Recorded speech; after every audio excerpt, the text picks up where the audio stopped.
अब यहाँ पर राजा परीक्षित दान के बारे में पूछते हैं कि मुझे ये बताइए कि दान कब करना चाहिए, किसे करना चाहिए।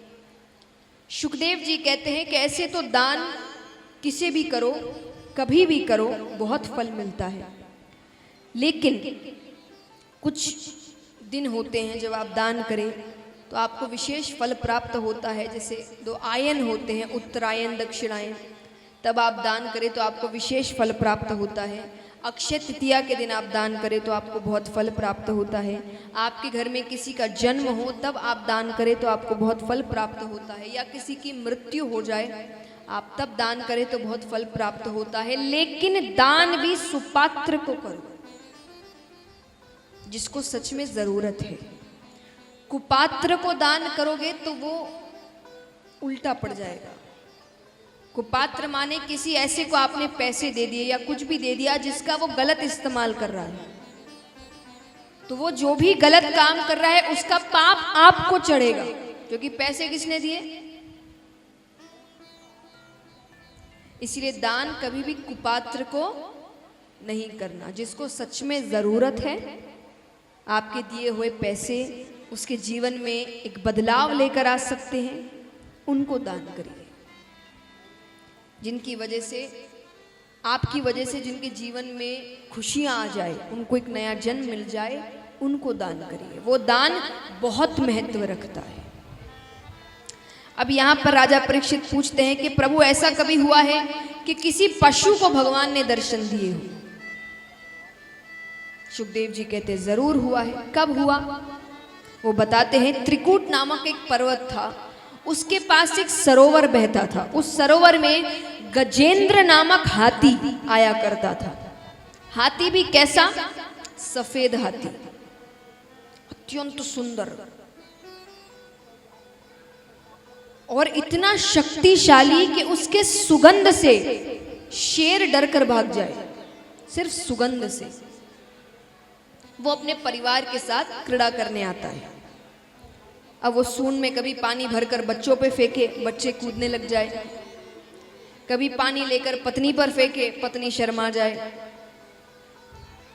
तो वो परिवार के साथ अपनी क्रीड़ा कर रहे हैं। उसी पानी में, सरोवर में एक ग्राह आता है। ग्राह यानी मगरमच्छ। वो आकर गजेंद्र के पैरों को पकड़ता है। अब जैसे ही पैरों को पकड़ा, गजेंद्र सोचे ये इतना सा ग्राह मेरा क्या बिगाड़ लेगा, मैं इतना बड़ा, इतना शक्तिशाली। अब देखिए, जैसा मैं कहती हूं, हर कथा में एक सीख है, एक सार है। यहां पर गजेंद्र यानी हम और आप, और ग्राह यानी काल, मृत्यु। मृत्यु हमेशा पहले पैरों को पकड़ती है। पैरों में दर्द रहने लग गया है, ज्यादा ऊंचा चढ़ा नहीं जाता, घुटनों में दर्द रहने लग गया है, इसका मतलब काल ने पैरों को पकड़ लिया है। अब सुधर जाओ। पर हम कौन हैं? हम कौन हैं? गजेंद्र। ये मेरा क्या बिगाड़ लेगा? अब यहां पर गजेंद्र पानी का पशु नहीं है, ग्राह पानी का पशु है। तो जैसे जैसे वो पानी में जा रहा है, उसकी शक्ति थोड़ी कम होती जा रही है और ग्राह की शक्ति बढ़ती जा रही है। वो खींच रहा है, खींचते खींचते खींचते बीच मझधार में लेकर जाता है। अब गजेंद्र डूबने लगा तो अपनी पत्नी को पुकारता है, अरे मेरी रक्षा करो, मेरी मदद करो, मैंने तुम्हारे लिए क्या नहीं किया।